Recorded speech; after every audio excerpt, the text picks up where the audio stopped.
As part of efforts by this administration to block all forms of income leakages in the economy, Acting President Yemi Osinbajo has signed an executive order to back the Voluntary Asset and Income Declaration Scheme (VADS), introduced by the Federal Ministry of Finance in conjunction with the Federal Inland Revenue Service and all state governors.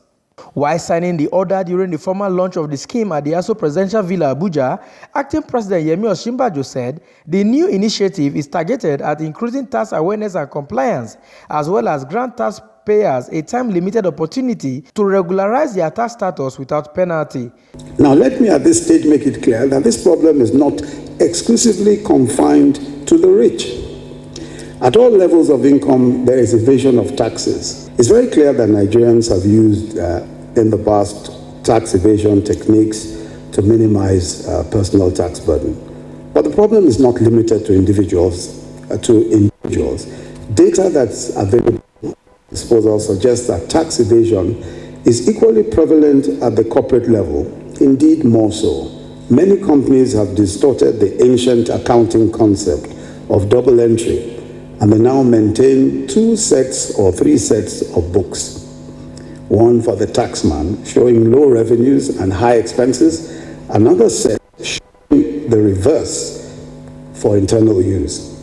Others collude with corrupt tax officials over many years to fraudulently understate their obligations to government.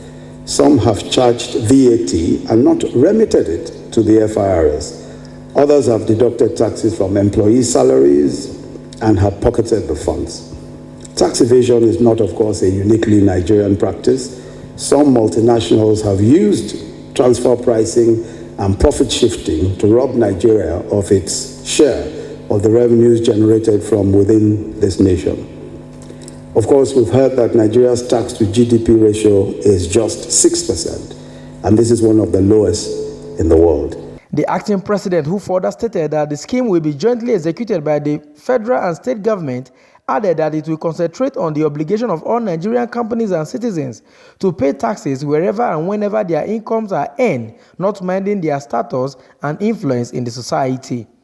Tax evasion, as we all know, is, of course, not just a civil matter, it also is a crime. And I think that we all must be familiar with the fact that in many countries of the world where tax revenues are reasonable, it is because of the level of tax compliance which is enforced by law. To this end, we have agreed that every Thursday, starting from today and for the next 1 year, will be declared Tax Thursday.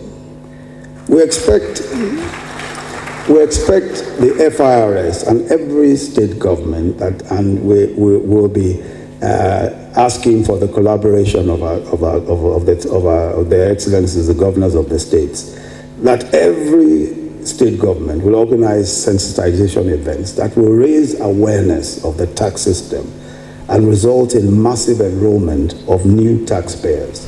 In their separate remarks, Chairman of the Nigerian Governors Forum, Abdulaziz Yari, and the Minister of Finance, Mrs. Kemi Adeosun, emphasized the need for Nigerians to pay tax, as nothing much can be done without access to financial leakages in form of tax evasion.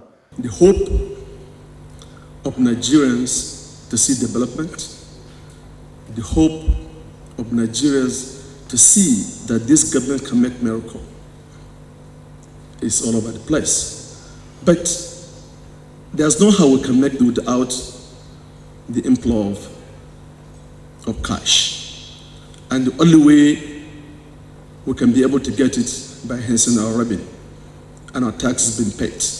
Which basically means that the size of government budget, both state and local, is not big enough to serve the needs of this nation.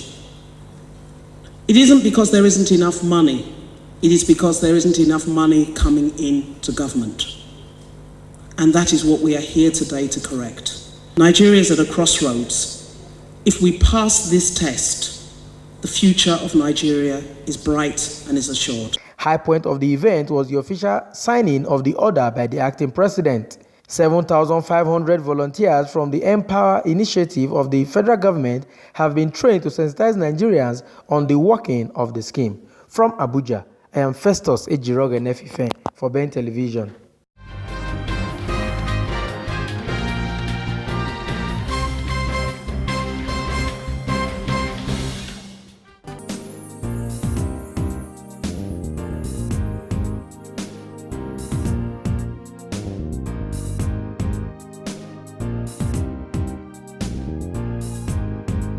ECOWAS court sitting in Abuja has fixed November 22nd for ruling on the case of sacked Sierra Leone Vice President Samuel Samsunama.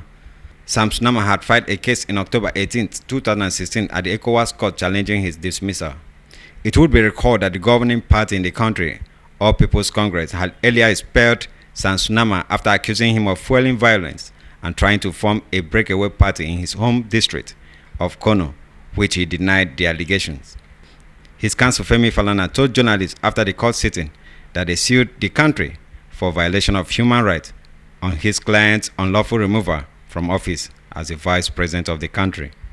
The vice president of Sierra Leone, His Excellency Alhaji Sam Samuna, was illegally removed from office by the president of that country, that's Sierra Leone, on the ground that his political party, under which he and the president were elected, had purportedly expelled him.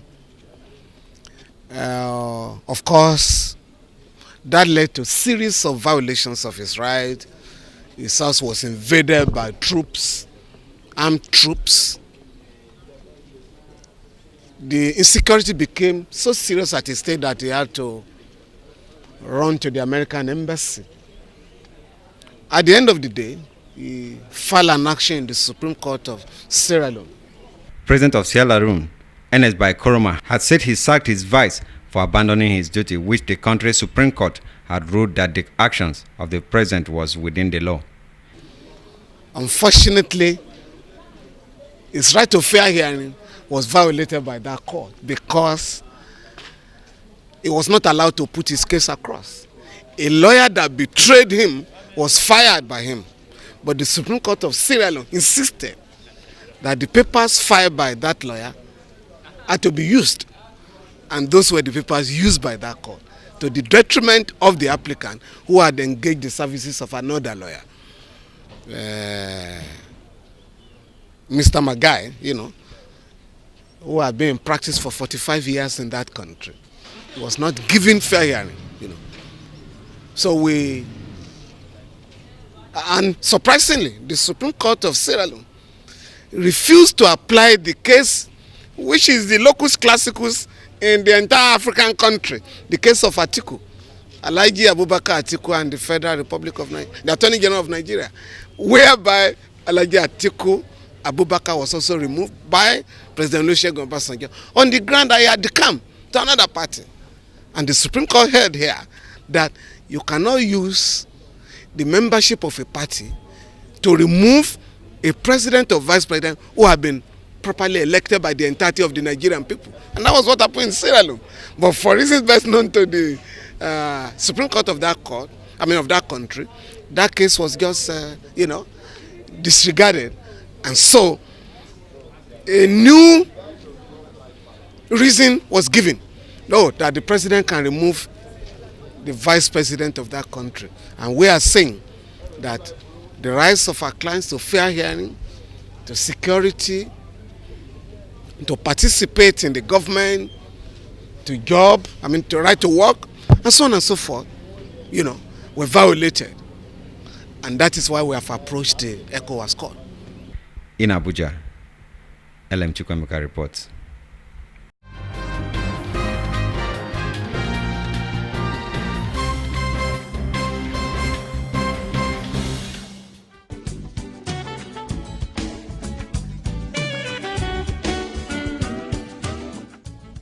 Lovely place, right? Yes. What's wrong? You don't look happy. Take a look around. Why can't my hotel be like this? I knew something was wrong, but I've got solution. Solution? What? Nanit. Nanit? Nanit offers you design solutions, building plans and construction, furnishing and equipping, financing, management, audit services, and many more services for a better hospitality business. Nanit, service with a smile.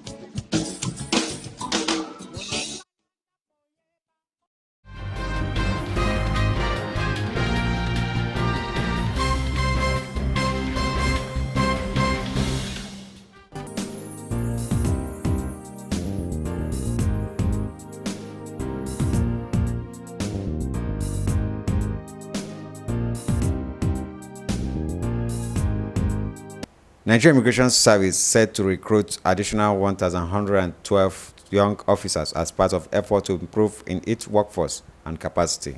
Minister of Interior Abdulrahman Dambazao gave the figure during an interview with journalists in Abuja.